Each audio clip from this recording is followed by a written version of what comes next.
دوستان عزیزم سلام. برای این آموزش ما نیاز داریم به پارچه مخمل کش یا مخمل لباسی کیفیت خوب. من از مخمل ابروبادی استفاده کردم. همونطور که میبینید یه مقدار سایه روشن داره. شما از مخمل ساده و معمولی هم میتونید استفاده بکنید.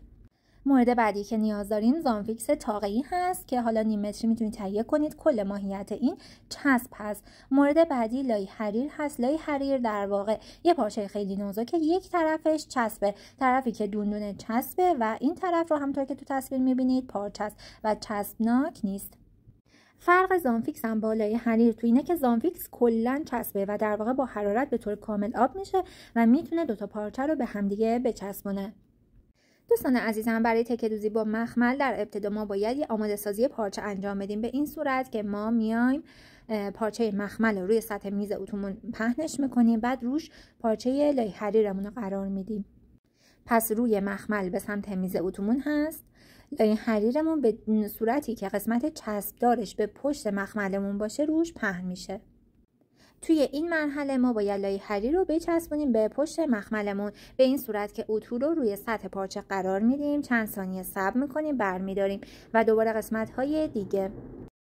توجه داشته باشید ما به هیچ عنوان اتو رو نمیکشیم، فقط میذاریم و برمیداریم. پس ما توی مرحله اول یه تیکه مخملی که نیاز داریم برای کارمون به همین روشی که توضیح دادم کاملا لای حریر بهش میچسبونیم و حالا میبینید که مخملتون یه مقدار ایستایی و مقاومتش افزایش پیدا میکنه. توی مرحله بعدیمون ما باید پشت این مخمل لای کوبی شده از زانفیکس استفاده بکنیم. زانفیکس رو دقیقاً به اندازه اون تکه مخملمون برش میدیم و به این صورت روی پشت مخملمون پهنش میکنیم. توجه کنید روی مخمل نه، پشتش که لای حریر خورده زانفیکس هم روی پشت مخملمون قرار میدیم. دوستان این مرحله رو خیلی دقت بکنید. اتو رو با فاصله 1 سانتی از زانفیکس نگه میداریم و فقط بخارش رو یک بار میزنیم، اتو رو حرکت میدیم، قسمت بعدی مجدد بخار رو یک بار میزنیم. یعنی اتوی ما به هیچ عنوان تماسی با سطح پارچمون نداره، چون این زانفیکس ماهیتش کلا چسبه، بنابراین اگه اتو بهش بخوره میچسبه کف اتومون رو کثیف میکنه، اصلا کارمون کلا خراب میشه. این مرحله رو با دقت خیلی زیاد با فاصله اتو رو میگیریم و انجام میدیم. همون فشار بخار و گرمای بخار باعث میشه زانفیکس به صورت موقت بچسبه به پشت مخمل ما. ببینید من اینجا اتو رو زدم به برق و دارم براتون عملی انجام میدم. اجازه نمیدیم به هیچ عنوان اتو تماسی با زانفیکس داشته باشه. بلافاصله که اتو رو بکشیم کنار با دستمون یه فشار مختصر میدیم تا این زانفیکس بهتر بچسبه به پشت مخملمون. دوستان عزیز به این ترتیب آماده سازی اولیه ما به اتمام میرسه. تمام پشت مخمل من یه لایه حریر خورده و یه لایه زانفیکس. مخمل رو روی سطح میزم قرار میدم و حالا باید الگوهامو روش قرار بدم و دورشون رو بکشم. شما اگه از مخمل ساده استفاده میکنید حتما دقت کنید که الگوها همه در یک جهت باشه، چون مخمل ساده سایه میندازه. اگه چپ و راست بذارید، اوری بذارید الگوتون رو، ممکنه که در نهایت کار که روی لباس سوار میشه یه سایه روشن ایجاد کنه و تفاوت رنگ ایجاد بکنه. بنابراین با این توضیحاتی که دادم با توجه به نوع مخملتون الگوها رو روی سطح پارچه‌تون میچینید. من اینجا میتونم به این صورت هم کار کنم چون مخمل من ابروبادی هست و سایه روشن داره و مشکلی برای من ایجاد نمیکنه، ولی بازم ترجیح میدم تمام الگوهامو توی یک راستا قرار بدم به این صورت که توی تصویر میبینید. برای انتقال طرحم روی سطح مخملم از خودکار حرارتی استفاده کردم. خودکار حرارتی من رنگش سبزه، کاملا هم روی مخمل کشیده میشه و مشکلی بابتش ندارم. به این صورت الگو رو قرار میدم، با دستم فیکسش میکنم و شروع میکنم با خودکار حرارتی دور طرحمو میکشم. اگه طرحتون ساده بود و فقط نیاز بود دورش رو بکشید که خب به همین صورت میکشید. اگه خط و خطوطی وسط طرحتون وجود داشت، حالا اگه دستتون قویه و میتونید چشمی این خطوط رو منتقل کنید مثل من، انجامش بدید. اگر نه خیلی مهمه که طرحتون عیناً مثل الگو منتقل بشه، میایید از اون خطوط میانی الگوتون رو برش میزنید و تیکه های الگو رو روی سطح کار قرار میدید و خطوط رو منتقل میکنید. مثلا برای این طرح گلی که من دارم اگه بخوام عین الگو منتقل کنم، این خطوط رو میام به وسیله قیچی برش میزنم، بعد این تیکه ها رو قرار میدم روی کارم و توسط اونها خطوط رو مثل دور طرحم انتقال میدم. حالا اینجا طرح من نسبتا ساده است، ولی بعضی طرح‌ها هستن که خب خیلی خط و خطوط دارن و واقعا باید عیناً پیاده بشن، ولی طرح‌های کلی مثل برگم به همین روش من پیاده سازیش رو انجام دادم.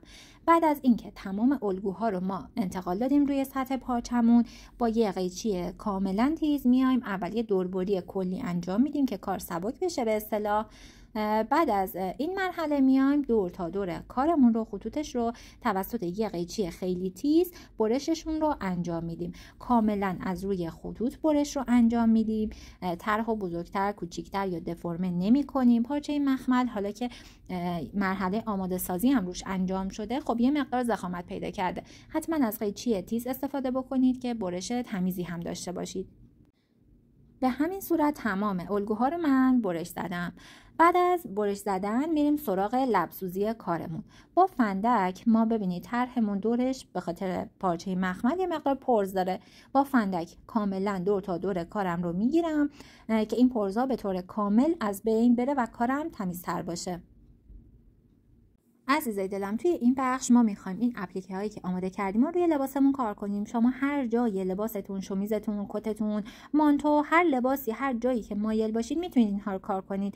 میتونید با سوزن تهگرد موقتا روی کار بزنید، لباس رو تنگ کنید، ببینید اونجایی که در نظر گرفتید خوشگل شده یا نه و محل دقیق و نهاییشو مشخص کنید که در نهایت این اپلیکه ها با جواهردوزی روی کار فیکس میشه و شاخ و برگ بیشتری بهشون اضافه میشه. مثلا من توی این قسمت تصمیم گرفتم از قسمت پایین شومیزم شاخه اضافه کنم، به گل بزرگ و برگ بزرگم، قسمت بالایی برگ کوچیکتر و گل کوچیکترم رو کار کردم. حالا شما با سلیقه خودتون هر طرحی که دوست داشتید اپلیکه کنید و هر جای لباستون که مایل بودید میتونید کار کنید، یا حتی میتونید مثل من کار بکنید. حالا بعد از اینکه جاشون فیکس شد، برای نصب موقتشون میام این سوزن تهگردا رو از روی کار برمیدارم، تک به تک این اپلیکه ها رو اتو میکنم، چون پشتشون یه لایه زانفیکس داره و یکم حالت چسبندگی داره. تک به تک این اپلیکه ها رو جداگونه یه اتو میزنم و روی کارم اینها رو به طور کامل فیکس میکنم که موقع دوخت جابجا نشه و من اذیت نکنه. روی سطح میز اتو قرار میدم، لباسو به صورت تکلا به این صورت پهن میکنم، سنجاقا رو خارج میکنم، یه پارچه حالا نخی یا تترون روش پهن میکنم و اتو میذارم و برمیدارم. بازم اتو رو نمیکشم تا پارچه یا اپلیکه من دچار کشیدگی نشه. بریم برای انجام این کار. ببینید به این صورت من یه حوله انداختم زیر دستم. حالا این میتونه میز اتوتون باشه. محل دقیق اپلیکه اینجاست. بدون اینکه تکون بخوره من سوزنا رو خارج کردم، یه تیکه پارچه روش قرار میدم به این ترتیب و میام اتو رو روی این اپلیکه قرار میدم. چند ثانیه صبر میکنم، جابجاش میکنم تا مطمئن بشم که تمام سطح اپلیکه اتو کاری شده و به طور کامل به لباس من نصب شده. همین که اتو رو برمیدارم با دستم یه فشاری میارم روی کار که کاملا بچسبه. همونطور که میبینید کاملا طرح من دور تا دورش هم چسبیده و فیکس شده روی کارم. تمام تیکه ها رو همین کار رو براشون انجام میدم.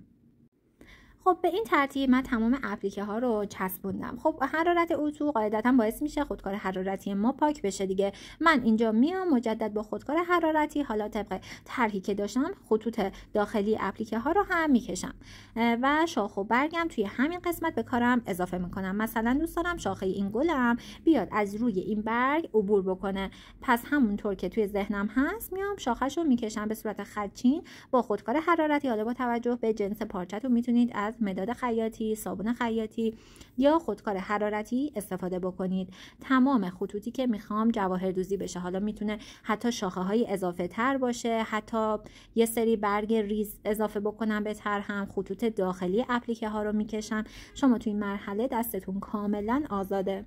هر چقدر که دوست داشتین و طرحتون میطلبید میتونید شاخ و برگ اضافه کنید به کارتون. من اینجا ساده ترین حالت رو به شما آموزش میدم برای اینکه بتونید اجرا بکنید و اصل مطلب و این تکنیک رو بتونید یاد بگیرید و ان شاءالله اگر که دوست داشتید طرحهای پیچیده تر و سخت‌تر هم انجام بدید. من اینجا بعد از اینکه اون خطوط اصلی و شاخه های اصلی رو کشیدم میام و قسمت های داخلی رو میکشم. حالا درسته که اتو خورده و پاک شده ولی یه رد خیلی محوی ازشون مونده و حتی توی تصویر هم الان مشخصه. پس وقتی با خودکار حرارتی کار میکنید یه مقدار مراقبت کنید که خطوط اضافی و بیخود نکشید، چون هر چقدرم پاک بشه یه رد ریزی ازش روی کار توی لباس‌های رنگ روشن و پارچه رنگ روشن میمونه. تمام خطوط داخلی رو هم میکشم. دیگه کار من آماده است که جواهر دوزیش رو انجام بدم.